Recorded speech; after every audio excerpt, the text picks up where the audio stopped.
Safe motherhood पर doctor CM भगत ने एक सेशन ऑर्गेनाइज किया जिसमें भगत हॉस्पिटल के गायनी डिपार्टमेंट से डॉक्टर्स की टीम मौजूद रही। इस सेशन का उद्देश्य सेफ मदरहुड के प्रति लोगों को जागरूक करना, इलाज के सही तरीके और प्रेगनेंसी के दौरान फर्टिलिटी के कारणों पर चर्चा करना था। नमस्कार, भगत चंद्रा हॉस्पिटल में इस वक्त हम मौजूद हैं और हेलो डॉक्टर में आज का हमारा टॉपिक है सेफ मदरहुड। सेफ मदरहुड पर बात करने के लिए हमारे साथ डॉक्टर सीएम भगत के अलावा भगत हॉस्पिटल का गायनी डिपार्टमेंट भी है, उनसे भी हम बात करेंगे। सबसे पहले डॉक्टर साहब, सेफ मदरहुड का इम्पोर्टेंस क्या है, इसका महत्व क्या है और आज क्या कुछ बातचीत करने वाले हैं? देखिए, सेफ मदरहुड का मतलब ये है कि जो प्रिवेंटेबल कॉजेज़ हैं डेथ के, जो डिलीवरी के आसपास होते हैं, उनको रोकना है। और क्योंकि ऐसा समझ आया है कि देश में लगभग 44,000 डेथ होती हैं पर ईयर, जो प्रिवेंटेबल कॉजेज़ हैं मैटरनिटी के, जिसको रोका जाना है और उसके लिए हम सबको मिल के कोशिश करनी है। और इस कोशिश में हमारे को साथ चाहिए पेशेंट का, उनके रिश्तेदारों का, सिस्टम में इम्प्रूवमेंट और हमारे गायनेकोलॉजिस्ट की एडवाइस का। तो हमारे गायनेकोलॉजिस्ट जो हमारे साथ हैं, डॉक्टर गोस्वामी हैं, हेड ऑफ द यूनिट, और डॉक्टर गीतू गावा है, डॉक्टर नमिता गुप्ता है, डॉक्टर सत्या है और डॉक्टर नीलेशमा है। तो ये जो इसके बहुत सारे एस्पेक्ट्स हैं, ये एक सिंगल पॉइंट नहीं है, बहुत सारे एस्पेक्ट्स हैं। तो मैं चाहूँगा कि आप इनसे डिस्कस करें कि कैसे सेफ मदरहुड का कंसेप्ट जो है उसको प्रमोट किया जाए और ये जो इतनी डेथ्स होती हैं हर साल, छोटा नंबर नहीं है, बहुत बड़ा नंबर है, इसको कंट्रोल किया जा सके। बिल्कुल, डेथ्स को कैसे कंट्रोल किया जाए और डॉक्टर्स इस पर क्या कहते हैं, इन तमाम डॉक्टर्स से हम बातचीत करेंगे और तमाम ऐसे सवाल करेंगे जिनका जवाब शायद आप भी जानना चाहते होंगे। इस मौके पर मौजूद तमाम डॉक्टर्स ने सेफ मदरहुड से जुड़े तमाम विषयों पर अपनी राय दी। उन्होंने लोगों से हॉस्पिटल में डिलीवरी को प्राथमिकता देने की अपील की। डॉक्टर भगत ने जैसा आपको बताया, सेफ मदरहुड का मतलब है कि हमारे देश में जो मैटरनल मोर्टेलिटी है वो बहुत ज़्यादा है, उसको रिड्यूस करने की।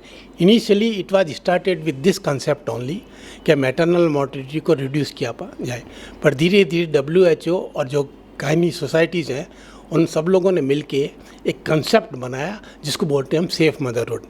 उस सेफ मदरहुड में उन्होंने कई कंपोनेंट ऐड कर लिए हैं जिससे कि मैटरनल मोर्टेलिटी को कम किया जाए और सेफ पेशेंट को प्रेगनेंसी हो, डिलीवरी सेफ हो और डिलीवरी के बाद में पेशेंट का जो केयर है ना वो भी सेफ हो, मैटरनल और न्यूनेटल मोर्टेलिटी को रिड्यूस किया जाए कि आगे कॉम्प्लिकेशन नहीं हो इस प्रेगनेंसी में या आगे पीरियड में। जनरली नॉर्मल डिलीवरी होती है, तो नॉर्मल डिलीवरी में यूजुअली सब लोगों को हम एक एपिजोटोमी देते हैं जिसको बोलते हैं कि चीरा लगा के डिलीवरी के।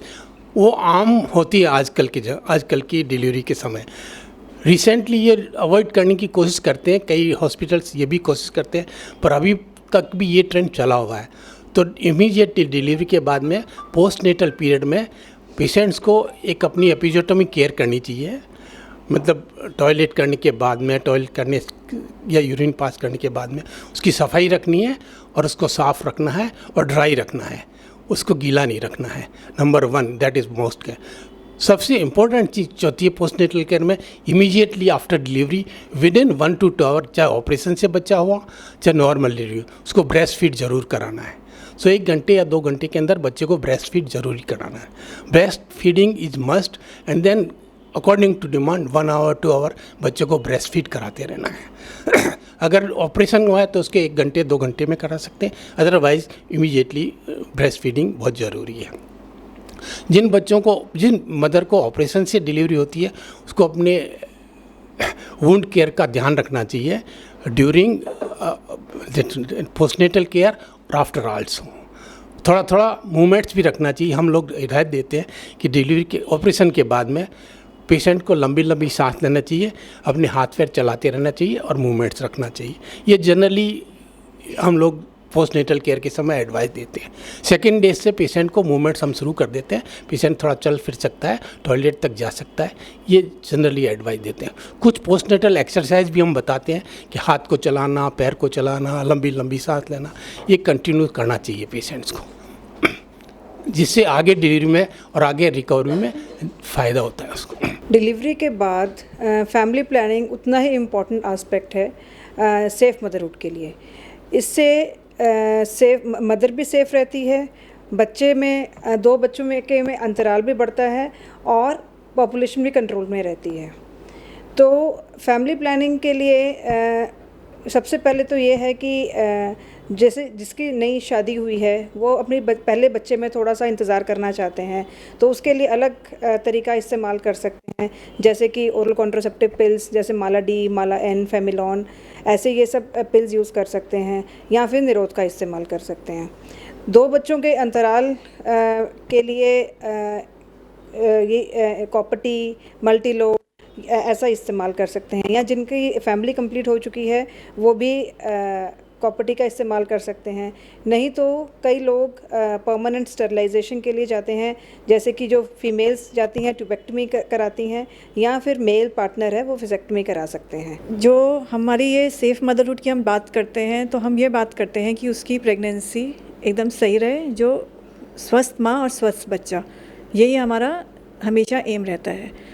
सो ये जो स्वस्थ प्रेगनेंसी होती है उसके लिए जो प्रेगनेंसी से पहले काफ़ी चीज़ें ऐसी होती हैं, माँ को कोई बीमारियाँ होती हैं या कोई ऐसी चीज़ होती है जिसके कारण वो सेफली प्रेग्नेंट नहीं हो सकती हैं, या उनकी कोई प्रेगनेंसी में कॉम्प्लिकेशन आ सकती है। तो उसके लिए हम pre conceptional test and counselling एक तरह से कहते हैं कि करी जाए, जिसमें मोस्टली हम लोग जैसे अभी हम आगे भी बात करेंगे, sexually transmitted diseases, any infections अगर मदर में हैं, या फिर मदर को कोई मेडिकल प्रॉब्लम्स हैं लाइक डायबिटिक है मदर, या हाइपरटेंसिव है, या उसको एपिलेप्सी की बीमारी है, या फिर कोई छोटी है मदर 20 साल से छोटी है या 35 इयर्स से ऊपर है, या फिर उसको खून में कमी है, इन सब के। और आजकल इस खून की कमी के साथ साथ हमने एक बीटा थैलेसीमिया स्क्रीनिंग भी ऐड कर रखा है, जिससे हमें प्रेगनेंसी से पहले मदर की हेल्थ कंडीशन पता चल सके, जिससे वो सेफली प्रेग्नेंट हो सकें और सेफली और हेल्दी बेबी को डिलीवर कर सकें।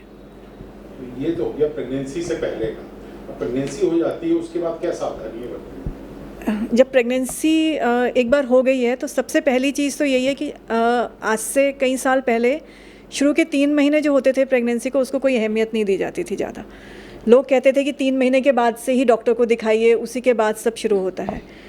बट जो बच्चे का विकास हो रहा है, जो बच्चा बन रहा है, उसके ऑर्गन्स बन रहे हैं, उसका ब्रेन बन रहा है, उसका हार्ट बन रहा है, वो शुरू के 3 महीने में ही बनता है, जिसमें जो शुरू के 3 महीने उसमें हमें सबसे ज़्यादा प्रिकॉशन भी लेने की ज़रूरत है, और हमें सबसे पहले प्रेगनेंसी टेस्ट पॉजिटिव होते ही डॉक्टर को दिखाना है। But being ours is a tertiary center, so we, as soon as the patient is received from the OPD, already the diagnosis, everything is written by our specialist doctor.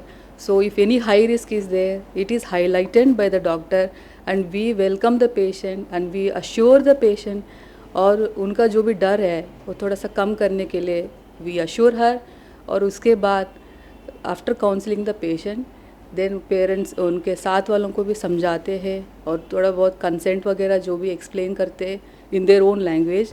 और उसके बाद अगर कुछ high risk है, for example अभी severe anaemia patient आई है और वो डिलीवरी में है, तो we are luckily we have a blood bank available which is very well equipped, तो तुरंत हमको मिल जाती है।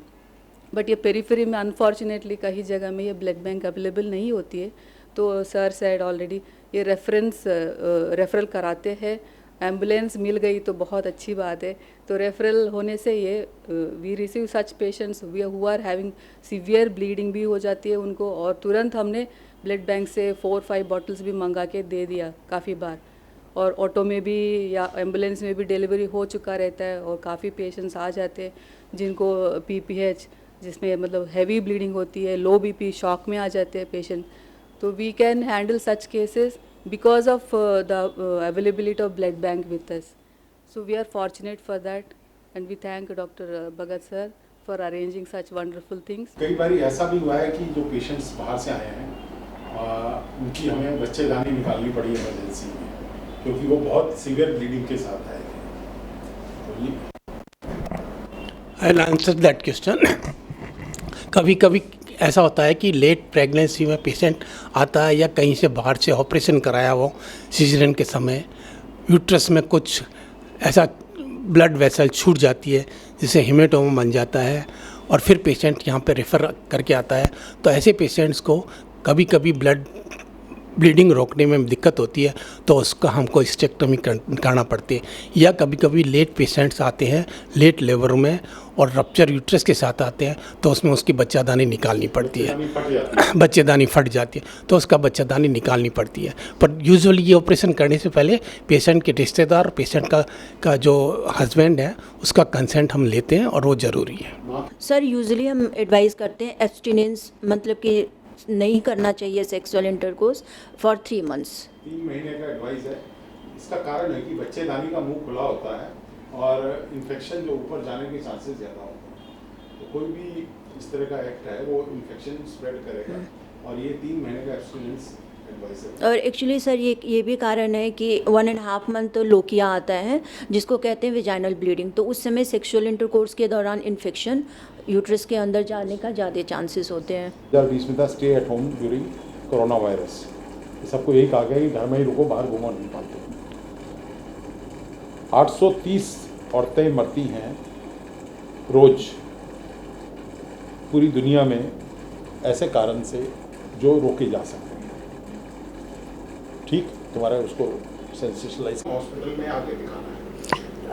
हाई रिस्क प्रेगनेंसी हम उन प्रेगनेंसीज़ को कहते हैं जिसमें मदर को या तो ब्लड प्रेशर बढ़ा हुआ है या उसको कोई और मेडिकल प्रॉब्लम्स हैं, like diabetic, epilepsy, anaemia, thalassemia है अगर उनको, एंड हार्ट की कोई प्रॉब्लम है, कोई कंजेनाइटल हार्ट डिजीज़ है उसको, ये मदर के लिए हाई रिस्क होती हैं। पहले ऑपरेशन हुआ पहला ऑपरेशन आजकल हाई रिस्क नहीं माना जाता, और अगर 2 ऑपरेशन हो रखे हैं तो may be a little bit high risk, but as such operation होने से मदर की कंडीशन में कोई फ़र्क नहीं पड़ता है। पर अगर इसमें 2 ऑपरेशन हुए या 1 ऑपरेशन हुआ तो क्या डिलीवरी ऐसे सेंटर में हो सकती है जहाँ पे ब्लड बैंक का अरेंजमेंट नहीं है? नहीं, जहाँ पे ऑपरेशन का अरेंजमेंट नहीं होता है। नहीं, बिल्कुल भी नहीं।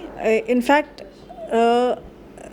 ये जो जिनका ऑपरेशन हो रखा है पहले, उनको तो हाईली स्पेसिफिक सेंटर्स में ही जाना चाहिए, स्पेशली जहाँ ब्लड बैंक अवेलेबल है, पूरी एनेस्थीसिया की टीम है और गायनोकोलॉजिस्ट की टीम है, एंड आईसीयू की फैसिलिटी है। सो ये बहुत इंपॉर्टेंट है, और ये हर हाई रिस्क प्रेगनेंसी के लिए है। अगर आपको ये तो मदर के बारे में था, बेबी का हाई रिस्क तब होता है जब बेबी में कोई कंजेनाइटल मैलफॉर्मेशन हमें मिलती है, या अल्ट्रासाउंड में कोई ऐसी छोटी मोटी मैलफॉर्मेशन है या कोई मेजर मैलफॉर्मेशंस हैं, या फिर कोई ऐसा इन्फेक्शन था मदर को जो बच्चे में आ सकता है। आजकल covid deliveries are high risk deliveries. हम जो कोविड पॉजिटिव मदर्स हैं उनको भी हम एक हाई रिस्क कैटेगरी में ही लाते हैं, क्योंकि लास्ट ईयर तक हमारे पास इतना कोविड डिस्कस करेंगे लास्ट में। हाँ, हमारे पास इतने वो नहीं थे ट्रायल्स, तो हमने लास्ट ईयर तो उनको नॉर्मल ही तरह से ट्रीट किया था, but now we have found that covid deliveries are also high risk deliveries. ये सेफ मदरहुड के लिए डिलीवरी कहाँ होनी चाहिए, तो उसके लिए मैं ये बता देता हूँ कि आजकल कंसेप्ट ये है कि all delivery should be conducted in the hospital. सारी डिलीवरी हॉस्पिटल डिलीवरी होनी चाहिए, एंड हॉस्पिटल ऐसा होना चाहिए जिसमें स्पेशलिस्ट अवेलेबल हो, गायनेकोलॉजिस्ट, ब्लड बैंक अवेलेबल हो, न्यूनेटल केयर के लिए बच्चा या चाइल्ड स्पेशलिस्ट अवेलेबल हो। ये रूरल एरिया में इसको फर्स्ट रेफरल सेंटर कहते थे। आजकल ये सारे, हमारा तो दिल्ली स्टेट्स है, उसमें तो यूजुअली ऐसा टर्सरी केयर हॉस्पिटल है जहाँ पेशेंट की डिलीवरी बहुत सेफ डिलीवरी मानी जाती है। क्या हमारे देश में इतनी गायनेकोलॉजिस्ट हैं कि हर पेशेंट को स्पेशलिस्ट केयर अवेलेबल हो जाए? नहीं, नॉट अवेलेबल, बट हम लोग कह सकते हैं रूरल एरियाज़ में, बिकॉज एंटीनेटल केयर और approach hospital it's very difficult. So किसी समय पहले हम लोगों ने आशा वर्कर्स और दाइज, जो लोकल दाइज है, उनको ट्रेन करके आशा वर्कर बनाया था, उनको मिडवाइफरी की ट्रेनिंग दी थी, उनको हमने सेफ़ डिलीवरी के लिए सेफ़ किट्स दिए थे जिसमें अम्लाइकल कार्ड करने की फैसिलिटीज़ होती है, डिटॉल्स और एंटीबायोटिक्स अवॉइड किए थे, प्लस स्टरलाइजेशन कुछ मेथड सिखाए थे, तो कि आशा वर्कर्स घर जाके और सेफ़ डिलीवरी करा सकें। अब धीरे धीरे वो कंसेप्ट चेंज हो रहा है, और मोस्ट ऑफ दी पेशेंट्स को ऐसे अप्रोच दी जाती है कि उनको जल्दी से जल्दी किसी नियरेस्ट हॉस्पिटल में पहुंचाया जाए। उसके लिए सारे स्टेट्स को आजकल गवर्नमेंट ने ये हिदायत दी है कि ambulance services should be available. If ambulance is not there, at least local taxi और free taxi services should be provide to the pregnant patients, उनको जो रिफ़र आराम से और टाइम पे किया जा सके। For the sake of conclusion मैं ये बोलना चाहूँगी कि सेफ मदरहुड के लिए in Dwarka this centre is the best, because एक समय मेरे साथ भी ऐसा था कि मेरा हाई रिस्क प्रेगनेंसी था और उस समय ट्विन प्रेगनेंसी थी और ओनली दैट वाज 28 वीक्स। उस समय मेरा कोई एंटीनेटल, उसके पहले कोई चेकअप नहीं हुआ था। एट द टाइम मेरे को प्रॉब्लम हुई, मैं एक दो हॉस्पिटल भी गई बट वहाँ एंटरटेनमेंट नहीं हुआ, ये कह के कि शायद लाइक मेरा CGHS पैनल था, ये कह के कि वेंटिलेटर नहीं है। बट इस सेंटर में मैं जब आई, मेरे को लगता है कि इस सेंटर से best centre high risk pregnancy के लिए कोई नहीं हो सकता। एंड जहाँ पे NICU की ज़रूरत है अगर बच्चे को, बिकॉज़ यहाँ का NICU बेस्ट है, क्योंकि मैंने और जगह भी काम किया है और भी यहाँ द्वारका में जो हॉस्पिटल्स हैं मेरे पर्सनल एक्सपीरियंस से यहाँ का NICU बेस्ट है। और मैं 1 month as a CGHS patient यहाँ पे मैंने स्टे किया था और मेरी care and baby weight was near about 1.2 kg। तो बच्चे मेरे अभी 3.5 years के हैं, बिल्कुल ठीक है। And I think for high risk pregnancy this centre is the best centre. देखिए, आज हमने डिस्कस किया सेफ मदरहुड। हर माँ इम्पॉर्टेंट है और प्रेगनेंसी कोई आसानी से लेने वाली चीज़ नहीं है। जब ये हॉस्पिटल बनाया था तो उसको एनालाइज़ किया था कि क्या क्या दिक्कतें होती हैं।